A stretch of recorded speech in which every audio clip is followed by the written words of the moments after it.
The draft starts next Thursday, and as we sit here right now, the Carolina Panthers do not have a pick in the first round. Would it be in the franchise's best interest to trade into the first round? I'll answer that question among other listener questions on this weekly Friday Mailbag edition of Locked On Panthers.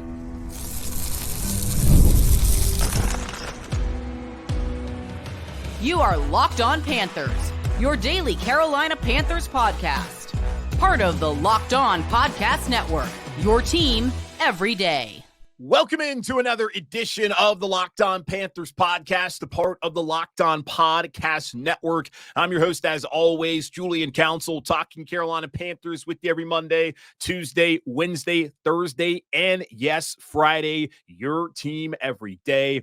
That's our motto here on the Locked On Podcast Network. Subscribe or follow the show for free on YouTube or wherever you listen to your favorite podcast. And be sure to follow me, Julian Council, on Twitter at Julian Council, where on Fridays like today, all throughout the offseason, I'll be here on the show answering your weekly Friday mailbag questions. All you got to do is at me or DM me, but of course, follow me on Twitter at Julian Council to get your questions in for the weekly Friday mailbag. And by the way, programming note for next week, Friday will be day 2 of the NFL draft. I'm going to react to what happens on Thursday night. Maybe the Panthers, as we're going to discuss on today's show, trade up into the first round and take a player. But I'm going to tell you what I think they should do on night 2 of the draft on Friday's show next week. So we're going to hold off on the mailbag until the Friday after that. So hold off on those questions, but get them in a couple of weeks. Today's episode, by the way, is brought to you by Monopoly Go. I admit it, I have a competitive side and is a big fan of Monopoly Go, the mobile hit twist on classic Monopoly. So join your friends and download Monopoly Go, now free on the App Store or Google Play Store. Right now, as we sit here, we are a week away from the Panthers finally making a selection, and it really is going to be agonizing on Thursday night if the Panthers indeed do not trade into the first round, to not be able to sit there and see the Panthers take a player. We're going to sit there and watch a bunch of edge rushers that you would love to come to Carolina, or corners or wide receivers go off the board, and just want to claw your eyes out, just waiting to see what's going to happen at pick 33. And I can only imagine how Dan Morgan and Dave Canales and everyone in that building feels as they are leading up to the draft, knowing that they're not going to make a pick, or they're not slated to make a pick on Thursday. I don't think they're going to make a pick on Thursday, but they're not slated to make a pick on Thursday. I bet it's going to be tough for them, and it will be very tough. Maybe they're going to get antsy and decide to trade up into the first round, which is something that our first question, Ishan, that's what he wants the Panthers to do. He asked me about this. He said, you said in the past, he said, as in me, I said that it's illogical for the Panthers to move up into the first round. He asked me, what if a prospect who is a top 15 player on the Panthers board and a position of need falls into the mid-20s, specifically someone who could become a bona fide starter quickly, replacing DJ Moore and or Brian Burns, maybe a Brian Thomas out of LSU at the wide receiver position, Jared Verse out of Florida State, also a null like Brian Burns, Latu out of UCLA, one of the top tier corners. I've seen mocks with some of them falling that far. One option is packaging 39 plus 65 to go up, then still have 33 for another first round talent, or to trade back and get a mini haul.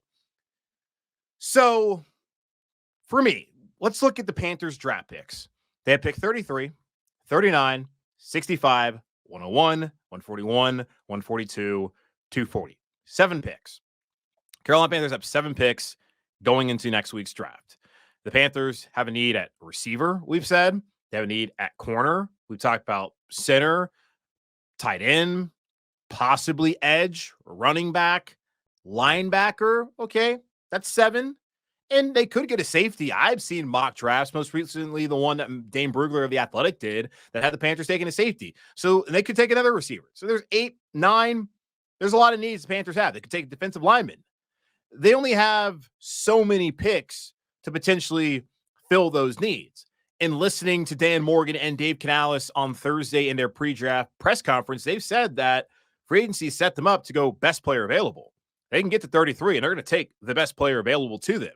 They're going to get to 39. They're going to take the best player available to them, so on and so forth. So they only have so many picks as is, which is part of the reason why I don't want to see them give up 2 premium picks, pick 39 and 65, especially 39, to move up into the first round just to get a singular player. Now, looking at the trade value chart, famously put together by Jimmy Johnson, 39 plus 65 would equal picks 22 or 23. So right there, where you're talking about Eshawn, the Panthers theoretically could give up 39-65 and be in position to get Brian Thomas Jr.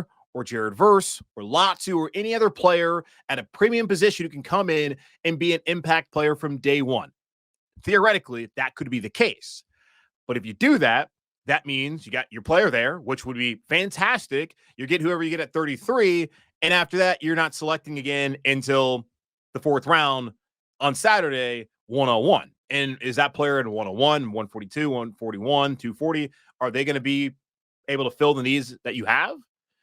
That's the only thing about the first round. And I don't know if giving up 39-65 will be enough for Carolina. I would imagine the team that they're negotiating with may see the desperation and want more. I have no clue what will happen in that scenario. Just for me, this is a team that last year gave up a lot to get Bryce Young. And in return, they didn't have a lot of draft picks this year. They don't have their first round pick, as we know. They only had 1 second round pick, which is what you're typically slated to have. And it was good with the Burns trade to get pick 39. That's all well and good.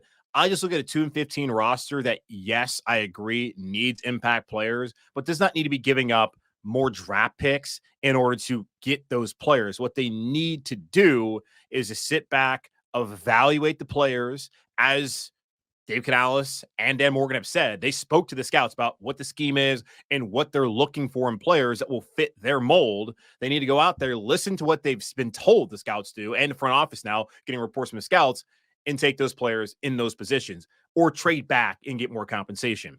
This is not a team that is one impact player away from turning everything around the franchise.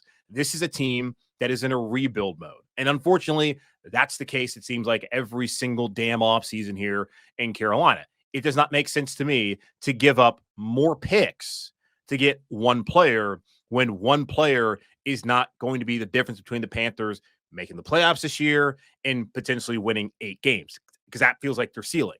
I think they just need to sit back, be patient. There's going to be a good player at 33. At 39, they could take someone, they could trade back, decide what they want to do. I just don't think getting in the first round is what needs to happen.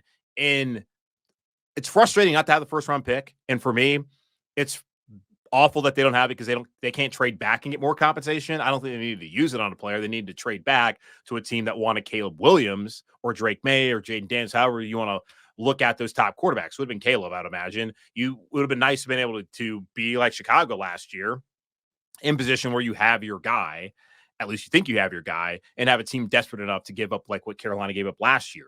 That's why they need a first round pick. Another reason why they need a first round pick this year is the fan obsession over not having it. It's just driving me insane that all this energy is being exerted by the fan base about got to get a first round pick. When on Thursday, Dan Morgan's asked about it. Maybe he's lying. He's saying that they haven't even had those discussions. So you're out here driving yourself insane all day long about not having a first round pick. And Morgan's not even worried about it. He understands that this is a thing that's going to take some time to get built right. They still need to find a lot of personalities, a lot of talent that fit what they want to do. Trade value chart says it could work out, Eshawn.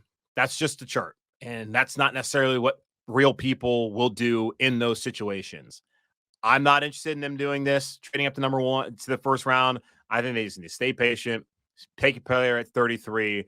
Then when you get to 39, you got a decision to make right then and there. And we'll speak about that decision as someone has a question about 39 and potentially trading back in the second round. We'll talk about that here in just a moment on Locked on Panthers.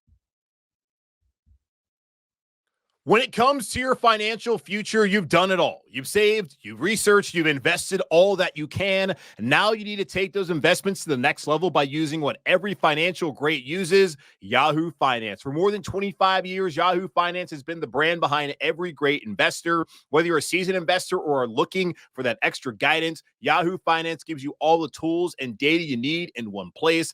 They are the #1 finance destination, producing a holistic look at the financial news cycle, including including breaking news, original editorial perspectives, analyst ratings, independent research, customizable charts, and so much more. Securely link your brokerage accounts for a unified view of your wealth, including 401k and other investments. A comprehensive perspective is what sets apart great investors, and it's how Yahoo Finance ensures you have the insight to look at your wealth in its entirety. With a community of over 90 million users each month, their real strength is helping you on your way to financial success. For comprehensive financial news and analysis, visit the brand behind every great investor, yahoofinance.com, the number one financial destination, yahoofinance.com. That's yahoofinance.com. I understand. It sucks not having pick number one. It does. I get it. I'm there with you. I wish the Panthers could have taken a player potentially at number one. I really wish the Panthers could have had it to trade back. I understand the appetite for fans to want to get a first-round pick, especially knowing the recent history where the Panthers have not done a great job selecting on day 2 and day 3. But historically, first-rounders, they nail those picks. Unfortunately, that's not the case this year. The Panthers do not get that opportunity as of right now, and I think the smart, prudent thing to do for a team coming up a 2-15 season is not to be desperate, not to be too aggressive, and to go in to the first round on Thursday night and take one player when the Panthers need multiple players. It's not like we're talking about getting a quarterback, y'all. That's typically where, okay, I'd understand. Go back in the first round, get a quarterback. That's what the Ravens did. Lamar Jackson, now they passed on Lamar like all the other teams in the NFL. Then at the end of the first round, they decided, let's go back into the first round. Let's get him. He's been a 2-time MVP. A little bit different there than people suggesting getting Brock Bowers, a tight end. I think he's going to be a good player, but guys, he's a tight end. Or getting a wide receiver, which the Panthers can probably get a player who would have been projected a first-round pick there at 33. I just don't think it's necessary to get an impact player in the first round when the organization itself, as I've been told, is valuing pick 33 like a first-round pick. They feel like they already have a first-round pick. They might not have one in name, but they feel like 33 is their first-round pick. So with that being said, and if that's how they truly feel, I don't think that's really on the table for them. They're going to say every option's open, and every option should be open. They should be working the phones. I just feel like they should be working the phones to move back, not up, when it comes to the draft next week. And got 2 questions individually from Jake and Chip about this. Jake asking first, obviously, as fans, we want the best players possible, and there's been scenarios about trading up, but are we ignoring the possibility of trading back from 33? Last year, the Cardinals got 41, 72, and a third-round pick this year for 33 and 81. So the Titans could get Will Levis. Feel like there will be plenty of teams wanting 33, so a slight trade back and build assets feels like the way to go. What are your thoughts?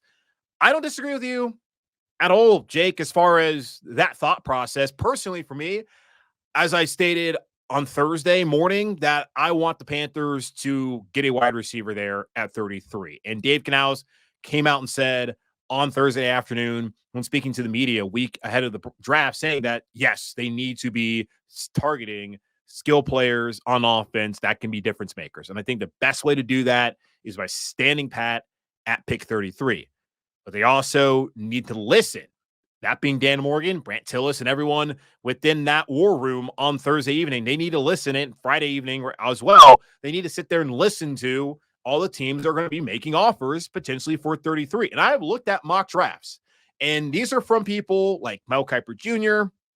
and Field Yates, who actually have sources and aren't just throwing stuff out there. They're not just going to the PFF generator like you and I and thinking this would be a cool trade to make.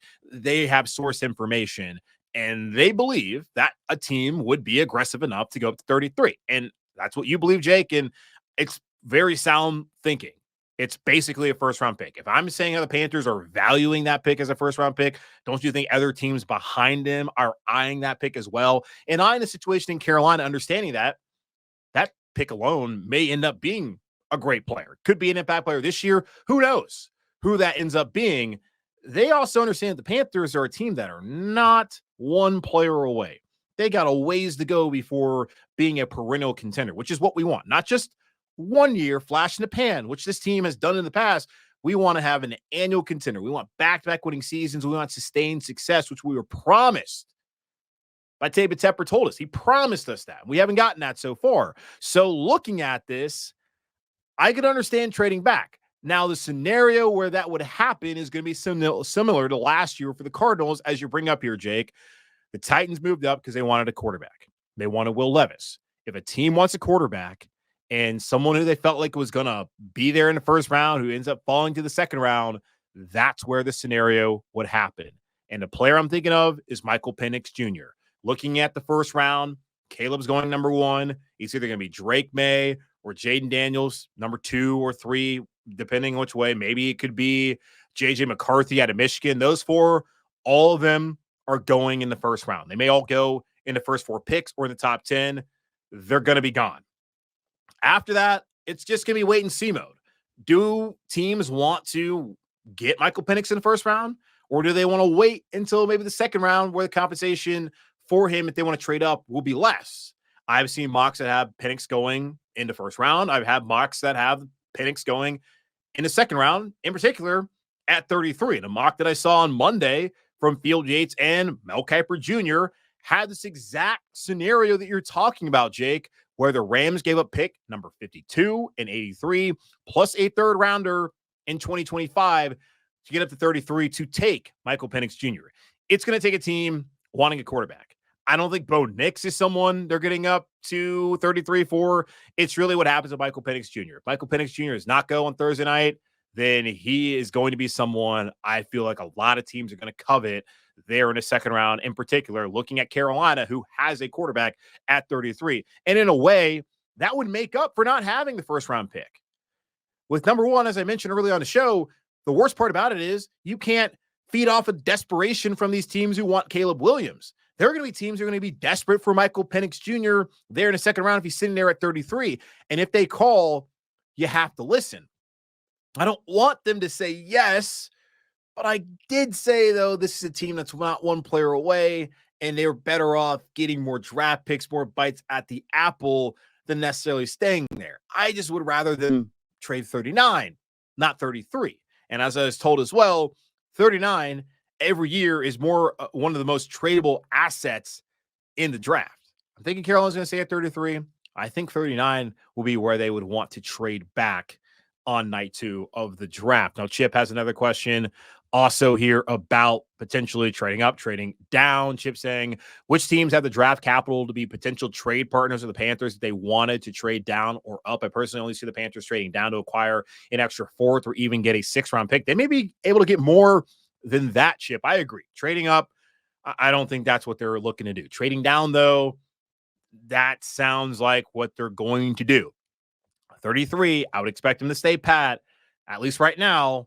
Got to see how things play out on Thursday. 39, that's where I'm really targeting the Panthers to move back in the draft and to go get some assets, be able to get some more players to fill a lot of the needs that we've talked about over the last 2 weeks ahead of the draft. The teams I'm looking at, the Cardinals, as we mentioned earlier, they have pick 35 right there in the second round, 2 picks behind 33.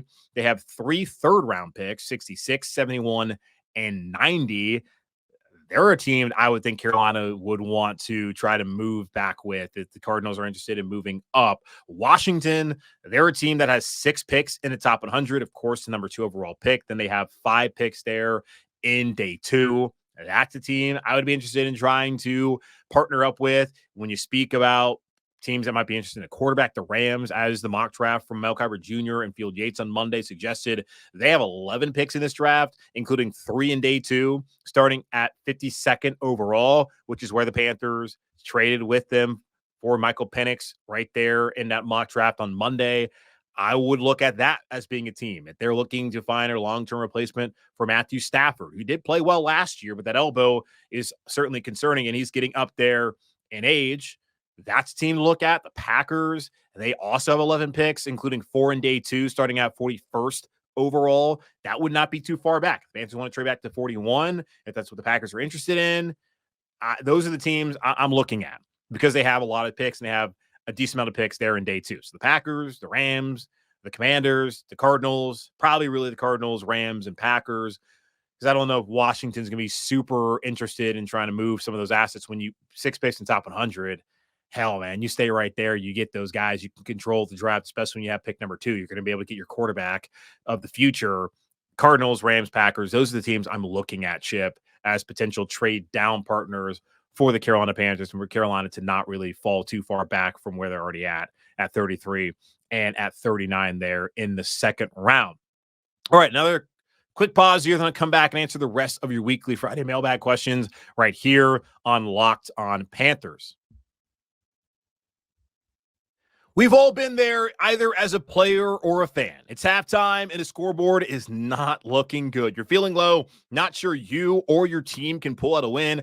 That's when you dig deep, lift your head up and say to yourself, time to get back in the game, pull off some bank heists and take as much of my friends' money as I possibly can. That's right.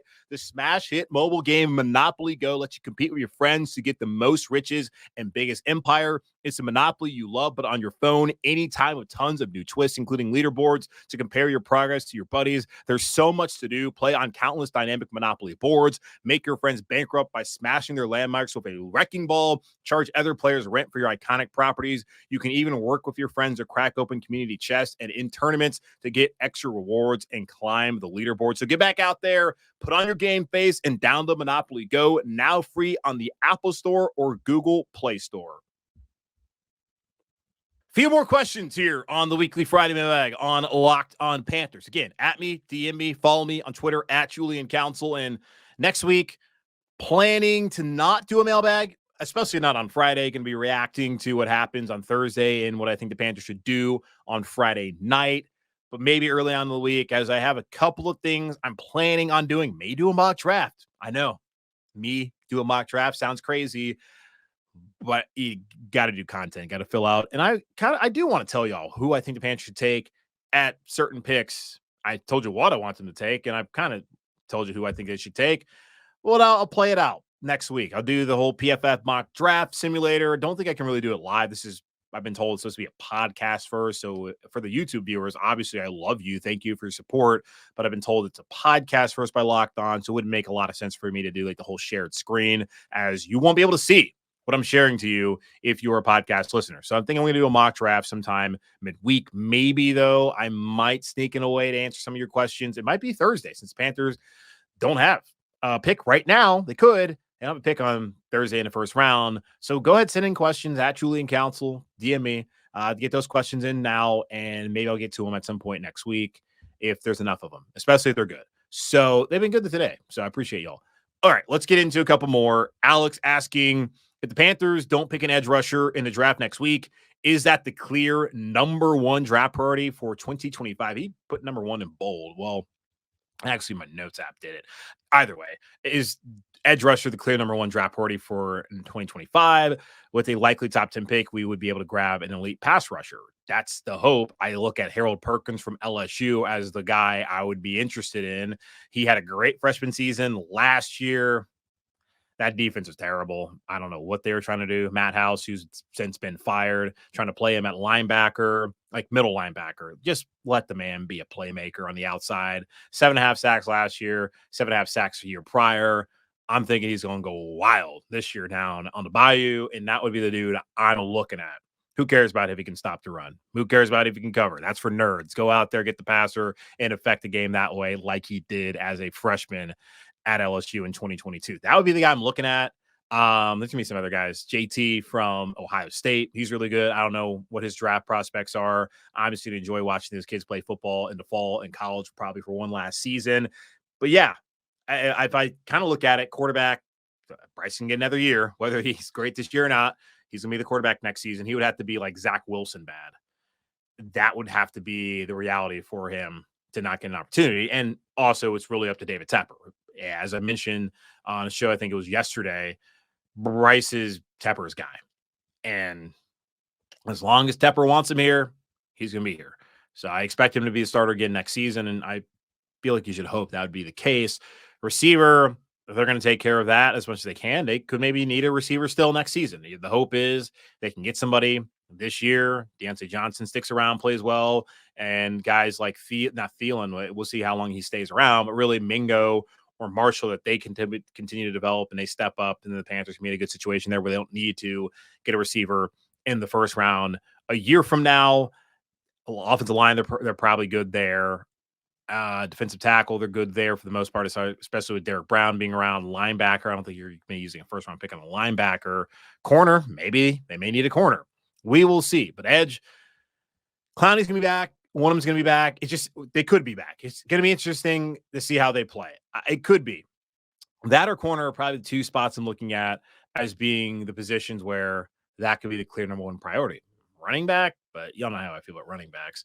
So, yeah, good to look ahead until next year. Brandon asking now, my question is, with the big influence of Luke Kuechly and the obvious comparisons, why isn't it a no-brainer to get Peyton Wilson out of NC State at pick number 33 and have Luke kind of big brother him? Well, Luke's not on the coaching staff, by the way. He may hang around the building, and he could certainly be a mentor. He does live here in Charlotte. And speaking of Panthers, I ran into Luke Kuechly at Providence Road Sunders a couple months back. I was at Golf Tech trying to get that swing dialed in. I saw Taylor Moton back there swinging it. The big man's hacking, man. I'll love to see it. But yeah, Luke's around. I'm sure Peyton Wilson will be able to work out with Luke. If that was something that Luke was interested in, I would imagine Luke would be willing to help out the team any way he can. They've already watched film together. They've had conversations. There's a relationship there, which is great. Just to point out, it's not like Luke is on staff. After all, everyone says this is a deep draft class at wide receiver, and we have pick 39. Yeah, like Shaq starting at linebacker this year and Josie Jewell starting at linebacker. You have starting linebackers. You don't need to draft one right then and there. Now, at 65, as we discussed last week, I could be interested in it. I'm also interested in a lot of other things at 65 as well. We'll see how it breaks down. I just don't think he's the no-brainer. I do think he's a first-round talent. The medicals, that is a serious question. He is already 24. He's up there in age. So how long can he really be around here in Carolina, and will he be able to hold up physically? Those are all some serious questions that the Panthers are going to be asking themselves, and every other team in the NFL that's interested in Peyton Wilson be asking themselves. I wish him the best of luck. I think he's a phenomenal talent. I hate what's happened to him as a fellow North Carolinian to have that many injuries in his collegiate career. That's kept him out of the league for probably the last 2-3 years, let's be honest, because this dude is a stud. I would love to have him in Carolina. I don't think the Luke Kuechly aspect of it should have any impact on whether the Panthers take him or not. It's an added bonus if Luke is willing to be a big brother to Peyton Wilson, as you put there in quotes. I'm not trying to bypass. And here's the thing, too. The Panthers gave up DJ Moore, pick swap first-round picks last year, gave up one of the second-round picks they got in the McCaffrey trade, and their first-round pick this year, which could have been Caleb Williams, and then their second-round pick next year for Bryce Young. You gave up all that when you put nothing around him. And so far, the offensive line this year should be better. The playmakers, Deontay Johnson's great. I don't think there's enough. And Dave Canales admitted enough that they should still be targeting a playmaker on the offensive side of the ball when he spoke to the media on Thursday. I don't think you bypass that. Your biggest asset, you gave up all that up for to improve the defense. You need to be working on improving the offense at this point in time at 33, not getting a linebacker who's 24 damn years old and who has a extensive injury history. As much as I like him, that's also reality as well. All right, final question coming from Ricky asking, what's the chance Adisa Isaac is available at 33? That is the edge rusher out of Penn State, teammates with Chopper Robinson. And if he happens to be there, would the Panthers still move the pick? I don't think the Panthers, and I like to answer everybody's questions as much as I can. I don't think the Panthers are going to be looking at an edge there at 33, kind of like with Peyton Wilson. You already have your starters. You got Clowney, you got DJ Woonham, and they drafted DJ Johnson last year. Same defensive coaching staff. Gerald will like DJ Johnson for whatever reason. Maybe we'll see it this year. Amari Brino's around. K'Lavon Chason, he's come into the fold. They have bodies there. Do they have enough talent and playmakers? I'm skeptical, but TBD on whether that works out for them. I don't know if Adisa Isaac's going to be who's going to come in and help them right away. And if he's just going to be a rotational guy, I'm not interested in a rotational guy at 33. And that may be the case for any edge rusher they bring in the second or third round. What I'm interested in at 33 is a primetime kind of talent who can come in and help this team right away. And I don't think an edge rusher is going to really get the opportunity to do that. If he comes out like a gangbuster and is able to win that job and does it, awesome. I don't think that's what their plans are. And plans can change, certainly. I'm still focused on a wide receiver there at 33. All right, that's going to wrap up this edition of the Locked On Panthers podcast, part of the Locked On Podcast Network, hosted by yours truly, Julian Council. Again, y'all subscribe or follow the show for free on YouTube or wherever you listen to your favorite podcast. And be sure to follow me, Julian Council, on Twitter at Julian Council, where I'll be back in probably 2 weeks to answer your weekly Friday mailbag questions, either at me or DM me to get those questions into me. Just send them in whenever you can. And it's always possible that I will answer one of those questions either in your DMs or I'll use it as a topic for a show before we're really getting to it on Friday. So please send in the questions at Julian Council over there on Twitter. But in the meantime, be safe, be happy, be whole. As always, keep pounding. And I'll talk to you on Monday as it will finally be draft week.